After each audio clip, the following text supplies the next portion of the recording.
Hi friends, ನಾನು ನಳಿನಿ. ಬನ್ನಿ ಪೋಹ ಪಲಾವ್ ಮಾಡೋಣ. ಅದಕ್ಕೆ ಬೇಕಾಗಿರೋ ಸಾಮಗ್ರಿಗಳು ಮತ್ತು ಅವಲಕ್ಕಿನ ಸ್ವಲ್ಪ ಮಿಕ್ಸಿಲಿ ಪುಡಿ ಮಾಡ್ಕೊಂಡಿದ್ದೀನಿ. ತುಂಬ ಚೆನ್ನಾಗಿರುತ್ತೆ ಈ ರೀತಿಯೂ ಮಾಡಿದ್ರೆ. ತೊಳೆದು ನೀರೆಲ್ಲ ಬಗ್ಸೋ ಮೆಶ್ ಪಾತ್ರೆಯಲ್ಲಿ ಹಾಕಿಟ್ಟಿದ್ದೀನಿ. ನೀರೆಲ್ಲ ಬಸ್ತಿದೆ ನೋಡಿ. ಈಗ ಒಗ್ಗರಣೆಗೆ ಎಣ್ಣೆ ಇಡೋಣ.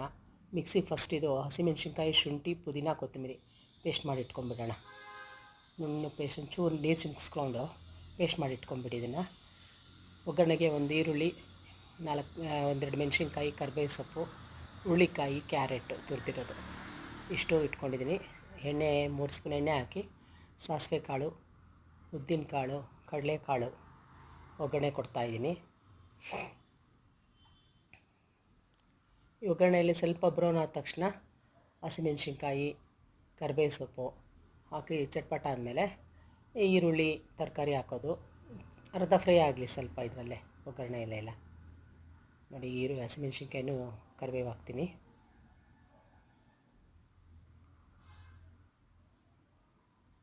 ಈ ರೀತಿ ಮಾಡೋದ್ರಿಂದನೂ ತುಂಬ ಚೆನ್ನಾಗಿರುತ್ತೆ ಫ್ರೆಂಡ್ಸ್. ಒಂದೇ ಥರ ಆದರೆ ಸ್ವಲ್ಪ ಚೇಂಜಸ್ ಕಾಣಿಸುತ್ತೆ ನೋಡಿ. ಕ್ಯಾರೆಟು, ಹುರುಳಿಕಾಯಿ, ಹಸಿಮೆಣ್ಸಿನ್ಕಾಯಿ, ಕರಿಬೇವು ಎಲ್ಲ ಹಾಕಿದ್ಮೇಲೆ ಇದಕ್ಕೆ ಸ್ಪೆಷಲ್ ಟೇಸ್ಟ್ ಬರುತ್ತೆ, ಫ್ಲೇವರ್ ಬರುತ್ತೆ. ಒಂದು ಅರ್ಧ ಸ್ಪೂನಷ್ಟು ಧನಿಯಾ ಹಾಕಿ, ಒಂದ್ಸಲ ಟ್ರೈ ಮಾಡಿ. ಧನಿಯಾ ಹಾಕಿ ಪೇಸ್ಟೆಲ್ಲ ಹಾಕ್ಬಿಟ್ಟು ಪೇಸ್ಟ್ ಹಸಿ ವಾಸನೆ ಹೋಗೋವರೆಗೂ ಚೆನ್ನಾಗಿ ಫ್ರೈ ಮಾಡೋಣ. ಸ್ವಲ್ಪ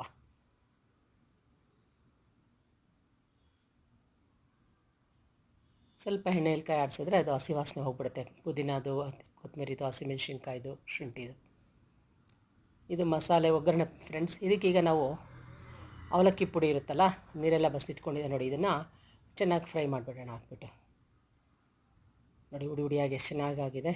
ನೀರೆಲ್ಲ ಬಸ್ದೋಗಿದೆ ತೊಳೆದಿರೋದು. ಈಗ ಒಗ್ಗರಣೆಗೆ ಹಾಕ್ಬಿಟ್ಟು ಒಂದು ಅರ್ಧ ಹೋಳು ನಿಂಬೆಹಣ್ಣು ಹಿಂಡ್ಬಿಡೋಣ.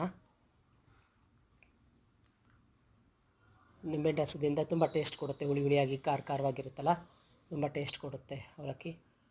ರುಚಿಗೆ ತಕ್ಕಷ್ಟು ಉಪ್ಪು ಹಾಕೋಣ.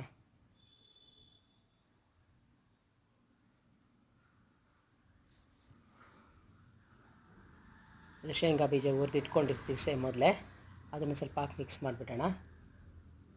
ಸ್ವಲ್ಪ ಹಸಿ ಕಾಯಿ ತುರಿ, ಸ್ವಲ್ಪ ಕ್ಯಾರೆಟು ಗಾರ್ನಿಷ್ ಮಾಡೋದಕ್ಕೋಸ್ಕರ ನೋಡಿ.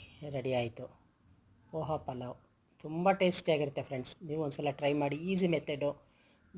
ದಿನ ಬೆಳಗ್ಗೆ ತಿಂಡಿ ಏನು ಅನ್ನೋ ಹಾಗಿಲ್ಲದೆ ಸಿಂಪಲ್ ಮೆಥಡಲ್ಲಿ ಮಾಡ್ಕೋಬೋದು. ಮೊಸರು ಜೊತೆ ತುಂಬ ಟೇಸ್ಟ್ ಕೊಡುತ್ತೆ ಇದು. Thank you friends.